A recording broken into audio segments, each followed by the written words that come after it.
Sexuality, in all its complexity, is a defining part of the human experience. It's a realm where curiosity, emotions, and personal expression intersect. For some, sexuality includes exploring unique interests or fetishes, which can add layers of excitement and intimacy to relationships. These preferences, ranging from an affinity for leather to elaborate role-playing scenarios, are often harmless and consensual. However, as with many aspects of human behavior, there's a line between healthy exploration and potentially harmful obsessions. Today, we're peeling back the curtain on the darker side of sexual fetishes, a territory where boundaries blur and the consequences can be profound. What makes fetishes so fascinating is their variety. They're as diverse as the people who have them. Yet society's understanding of fetishes is often limited to pop culture references or oversimplified judgments. Stick around as we delve into the psychology, origins, and risks of fetishes, examining how they develop, when they turn harmful, and why open, judgment-free discussions about them are vital. And if you're enjoying this journey into the human mind, don't forget to like this video and subscribe for more thought-provoking explorations. Where do fetishes begin? Fetishes don't appear out of nowhere. Psychologists believe they often stem from experiences in early life, particularly around puberty when the brain begins forming strong connections between pleasure and specific stimuli. For example, someone who has an early encounter with a specific object or scenario, such as leather or dominance role-playing, might later associate those elements with arousal. Over time, this connection can become a deeply ingrained preference. Interestingly, not all fetishes are tied to formative experiences. Sometimes personality traits like curiosity or a natural openness to novelty play a role. A person might try something new, enjoy the sensation or dynamic, and find themselves drawn back to it repeatedly. In this sense, fetishes can evolve organically, shaped by a mix of experiences and personal inclinations. But here's the catch: not all fetishes remain benign. While many stay within the realm of consensual and harmless fun, others can morph into obsessions, leading to problematic or even harmful behaviors. From exploration to obsession. For many, fetishes are a source of excitement and self-expression. Communities like BDSM exemplify how fetishes can be celebrated safely, emphasizing communication, trust, and consent. Within these spaces, people find acceptance, camaraderie, and opportunities to explore their desires in ways that feel secure and empowering. However, not all fetishes are explored responsibly. Consider frotteurism, where individuals derive arousal from non-consensual physical contact, such as rubbing against strangers in crowded places. This behavior isn't just unethical, it's illegal. Then there's somnophilia, a fetish involving arousal from interacting sexually with an unconscious person. Unless explicitly agreed upon beforehand, these scenarios cross ethical boundaries, turning personal desires into violations of another's autonomy. What drives these darker expressions of fetishes? Often, they're linked to deeper psychological issues like unresolved trauma, control struggles, or extreme fears of rejection. For example, necrophilia, an attraction to corpses, can stem from a profound fear of rejection, where the individual finds comfort in a partner who cannot resist or object. A closer look at necrophilia and hybristophilia. Let's dive into two of the most extreme and unsettling fetishes, necrophilia and hybristophilia. Necrophilia, while rare, is often rooted in a need for control or an intense fear of rejection.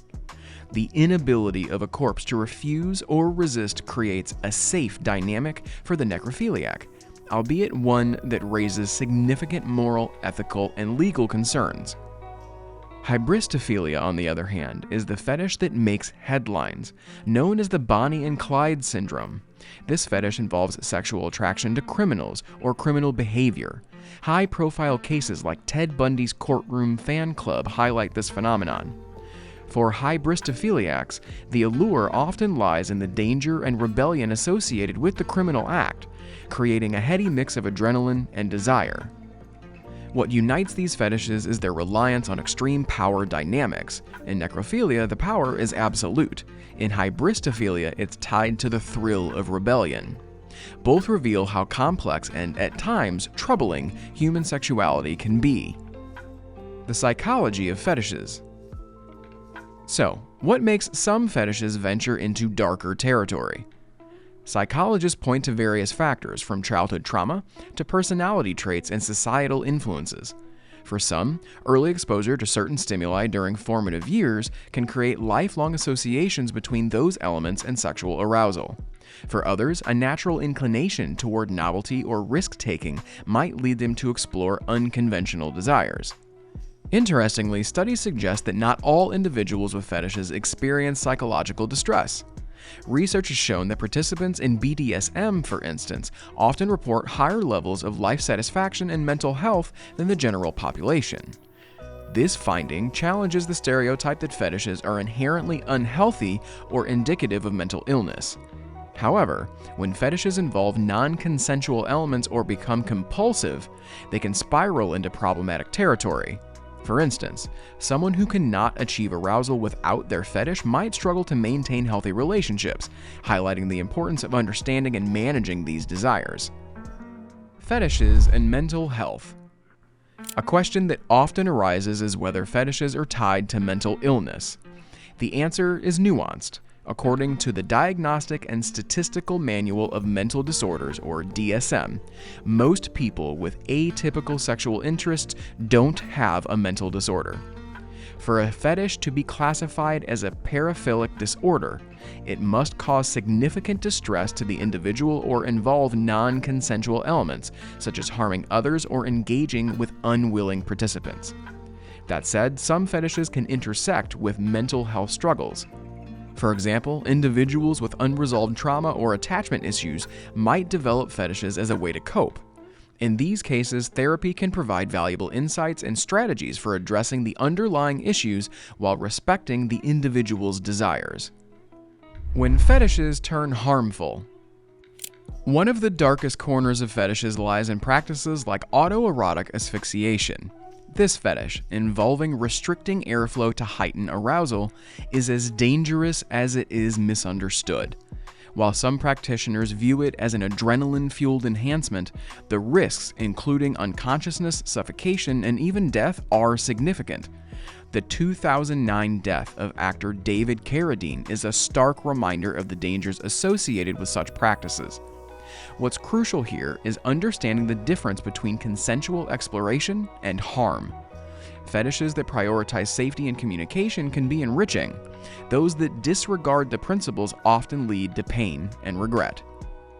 Bridging the gap, understanding and acceptance. Short kicker. Society plays a significant role in shaping how fetishes are perceived. Cultural norms and media representations influence whether certain practices are celebrated, stigmatized, or misunderstood. While BDSM has gained mainstream recognition through works like 50 Shades of Grey, other fetishes like adult baby diapers lovers, ABDL, remain shrouded in judgment. Reducing this stigma is essential. Open, judgment-free conversations can help individuals explore their desires responsibly, fostering environments where consent and communication are paramount. By normalizing these discussions, we create spaces where people feel safe to seek help, share their experiences, and navigate their sexuality without fear. The bottom line: sexual fetishes are a testament to the diversity of human desire. For many, they're a source of joy and self-expression, adding depth and excitement to relationships. However, when fetishes cross into harmful territory, whether through non-consensual behavior or risky practices, they highlight the importance of boundaries, communication, and support. If you or someone you know is struggling with a fetish that feels overwhelming or harmful, don't hesitate to seek help. Therapists and support groups can provide the guidance needed to understand and manage these desires in healthy, fulfilling ways. Thank you for joining us on this exploration of the darker side of sexual fetishes. If you found this topic as fascinating as we did, don't forget to hit that like button and subscribe for more deep dives into psychology, relationships, and the complexities of human behavior.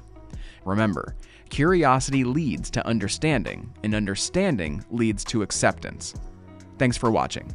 If you're interested in what we do and want to see more interesting ideas turned into videos, make sure to subscribe and give this video a big thumbs up.